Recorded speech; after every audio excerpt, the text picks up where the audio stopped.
Hey guys, welcome back to channel. Antony Varghese Pepe അഭിനയിക്കുന്ന Daveed movie അങ്ങനെ കണ്ടിട്ട് വന്നിരിക്കുകയാണ്. സോ പടം ഡയറക്ട് ചെയ്യുന്നത് ഗോവിന്ദ് വിഷ്ണു എന്ന് പറയുന്ന ആളാണ്. പടം റൈറ്റ് ചെയ്തിരിക്കുന്നത് ഗോവിന്ദ് വിഷ്ണുവും ദീപു രാജീവൻ എന്ന് പറയുന്ന ആളോട് ചേർന്നാണ്. സോ അപ്പോൾ പടത്തിൽ തന്നെ കാസ്റ്റ് എന്ന് പറയുമ്പോൾ ആന്റണി വർഗീസ് പെപ്പെ ഉണ്ട്, ലിജിമോൾ ജോസ് ഉണ്ട്, വിജയരാഘവൻ ചേട്ടനുണ്ട്, സൈജു കുറുപ്പ് ഉണ്ട്. അങ്ങനെ ലോട്ട്സ് ഓഫ് ക്യാരക്ടേഴ്സ് അടങ്ങുന്ന ഒരു പടമാണ് ദാവീദ്. ആക്ച്വലി ഇതൊരു ആക്ഷൻ മൂവിയാണ്, ഒരു സ്പോർട്സ് ആക്ഷൻ മൂവി ആയിട്ട് പോകുന്നതാണ്. ബോക്സിംഗ് ആണ് സ്പോർട്സ് ആയിട്ട് കാണിക്കുന്നത്. പെപ്പെ ആസ് എ ഫാമിലി മാൻ ആണ് ഇതിനകത്ത്. പെപ്പയ്ക്ക് ഒരു മോളുണ്ട്, ഒരു വൈഫുണ്ട്. അപ്പോൾ അങ്ങനെ പോകുന്നൊരു കുടുംബം. പുള്ളിക്ക് കുറച്ച് ഒരു ബ്രൂട്ടലാലിറ്റി ഉള്ള ഒരു പാസ്റ്റ് കാണിക്കുന്നുണ്ട്. ആ പാസ്റ്റിൽ നിന്ന് പിന്നെ പ്രസന്റ് ലൈഫിലേക്ക് സമാധാനപരമായിട്ട് ജീവിക്കുന്നു. പിന്നീട് പുള്ളി അല്ലറ ചില്ലറ ജോലിക്കൊന്നും പോകാതെ എന്നാൽ ഒട്ട് ചെറിയ ചെറിയ ജോലികൾ കിട്ടുമ്പോൾ അതിനൊക്കെ പോയിട്ട് അവിടെ ഉണ്ടാകുന്ന പ്രശ്നങ്ങൾ, അങ്ങനെ വന്ന വഴിക്ക് വേറൊരു പ്രശ്നം ഉണ്ടാകുന്നു. ആ പ്രശ്നം ഒരു സ്പോർട്സ് പേഴ്സണുമായിട്ടുണ്ടാവുന്നു.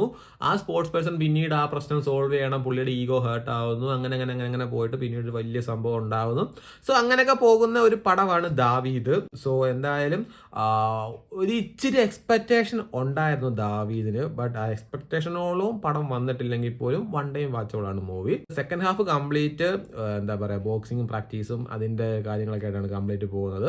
ഫസ്റ്റ് ഹാഫിനകത്ത് പുള്ളിയുടെ ഫാമിലി, പുള്ളിയുടെ അല്ലെങ്കിൽ എന്താ പറയുക, ഇത് എങ്ങനെ പ്രശ്നങ്ങളൊക്കെ വരുന്നു, ഇങ്ങനെയുള്ള കാര്യങ്ങൾ. ഓപ്പോസിറ്റ് വരുന്ന ആ ഒരു ബോക്സർ ഗിടുക്കനായിട്ടുള്ള ഒരു ബോക്സറാണ്. പെപ്പയുടെ കോച്ചായിട്ടാണ് നമ്മുടെ വിജയരാഘവൻ ചേട്ടൻ വരുന്നത്. പിന്നെ അതുപോലെ ഇതിനകത്ത് അജു വർഗീസ് വരുന്നുണ്ട്, ലാസ്റ്റ് ഒക്കെ ആകുമ്പോഴത്തേക്കെ വരത്തുള്ളൂ.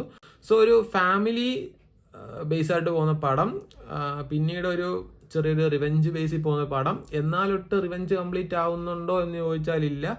പിന്നീട് അതൊരു ശാന്തി സമാധാനത്തിലേക്ക് അതിനെ വഴിതിരിച്ചു വിടുന്നുണ്ട് ക്ലൈമാക്സ് ഒക്കെ ആകുമ്പോഴത്തേക്ക്. സോ എനിവേ ഒരു വൺ ടൈം വാച്ചബിൾ ആണ്. സോ അപ്പോൾ പെപ്പയുടെ ഇടിയും കാര്യങ്ങളും ഒക്കെ ഇഷ്ടമുള്ളവർക്ക് ഇത് ഇഷ്ടപ്പെടുന്നതായിരിക്കും.